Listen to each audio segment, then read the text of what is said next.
যেদিন আমি একটু ব্যস্ত থাকি সকাল সময়তে, ওই দিন হচ্ছে ইয়াশাকে যখন আমি একা বলি যে তুমি তোমার নাস্তাটা করে নাও, একা একা কীভাবে ওর নাস্তাটা করে, 25 মাসের একটা ছোট বেবি, সেটাই আপনাদের সাথে শেয়ার করব। আসলে অভ্যাস সব কিছু, এর থেকে ছোট বেবিরাও একা একা নাস্তা করতে পারে। তো এটাই আজকে আপনাদের সাথে শেয়ার করবো। আর বিকেল আমরা কোথায় ঘুরতে গিয়েছিলাম সেটাও আপনাদেরকে দেখাবো। আর আমি সব থেকে বেশি কোন ফলটা খাই আর কোন ফলটা খেলে স্কিন ভালো থাকবে সেটাই আজকে শেয়ার করবো। তো চলুন দেখে আসি। আসসালামু আলাইকুম এভরিওয়ান, সবাই কেমন আছেন? আমি তো অনেক ভালো আছি আল্লাহর রহমতে, আপনাদের দোয়ায়। এই যে আজকে সকালে আমি একটু ব্যস্ত ছিলাম, আমি আশাকে ডাইনিংয়ের উপর বসাই দিয়েছি। আমি বলছি যে তুমি একা একা ব্রেকফাস্ট করো। আজকে ও রোদও খাইতে যায় নাই ওর বাবার সাথে, ওর বাবা হচ্ছে নাস্তাটা ওকে বানাই দিছে, আর আমি হচ্ছে ওকে পাউরুটি আর সুজি দিছি, বলছি তুমি একা একা খাও। সো হচ্ছে এখানে ট্রাই করছিল আর একটুখানি পাউরুটি খাচ্ছিল আর হচ্ছে এখান থেকে পানি খাচ্ছিল।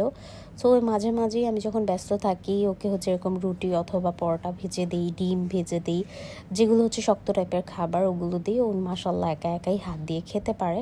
ম্যাক্সিমাম সময় আমি ওকে খাওয়াই দিই, কারণ হচ্ছে বাচ্চাকে নিজের হাতে না খাওয়াইলে আসলে মনটাও ভালো লাগে না।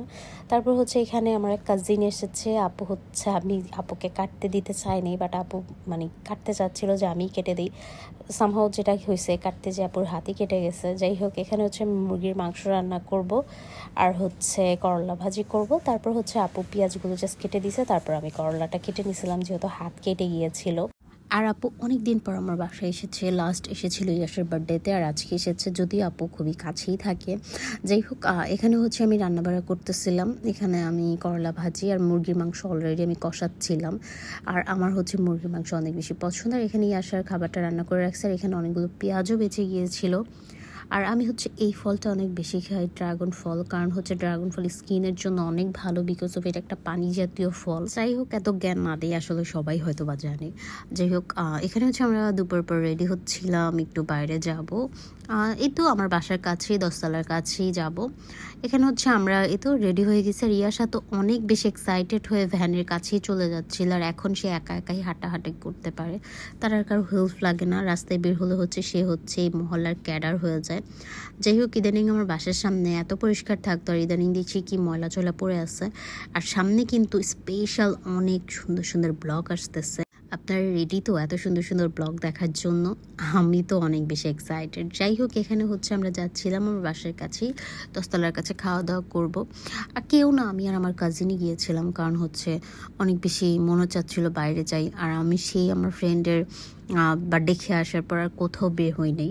সো বাসাও ভালো লাগছিল না, তো এখানে আসলাম। এখানে আসার পর হচ্ছে আমরা অর্ডার করেছিলাম ক্যাশনাট সালাদ, চিকেন ললিপপ আর হচ্ছে কোল্ড কফি। সো এখানে অর্ডার করতে মানে ওরা হচ্ছে খুব আর্লি খাবার দিয়ে দেয়।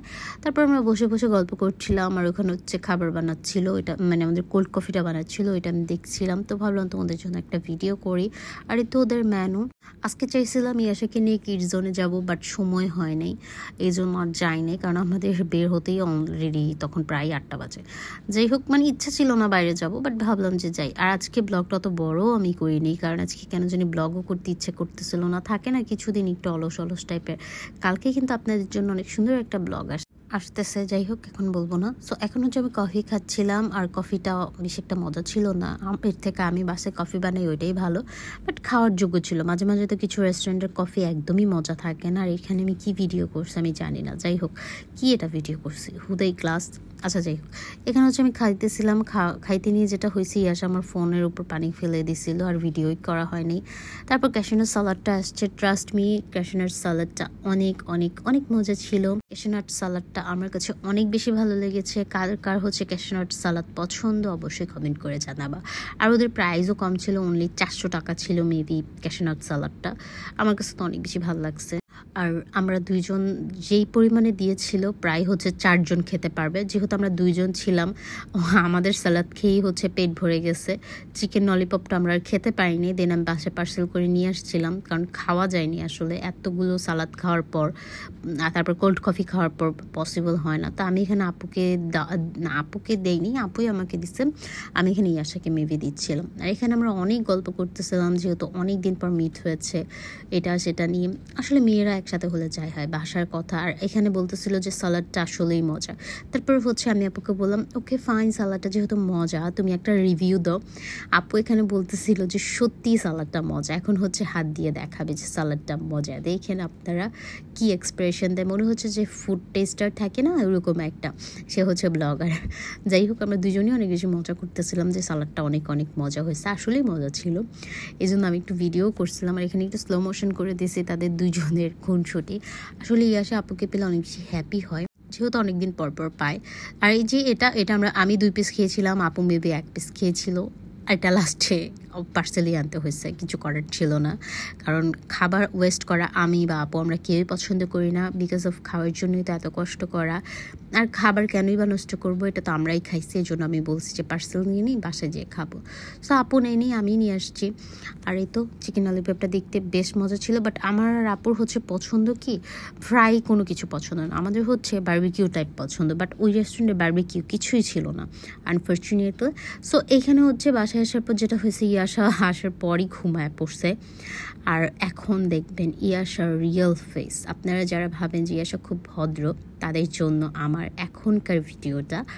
ইয়াশা ঘুম থেকে ওঠার পর মাঝে মাঝে আমাকে না দেখলে, ও আসলে কান্নাকাটি করে না, ও খুব গুড বাচ্চা, বাট দেখেন ও রিয়েল ফেস। এখনও কান্না করতেছিল কেন জানেন? ফোনের জন্য। ও হচ্ছে ফোন চাচ্ছিল, বাট আমি ওকে ফোন দিব না। তো এই ছিল আজকের ভিডিও। সবাই ভালো থাকবেন, সুস্থ থাকবেন, আল্লাহ হাফেজ।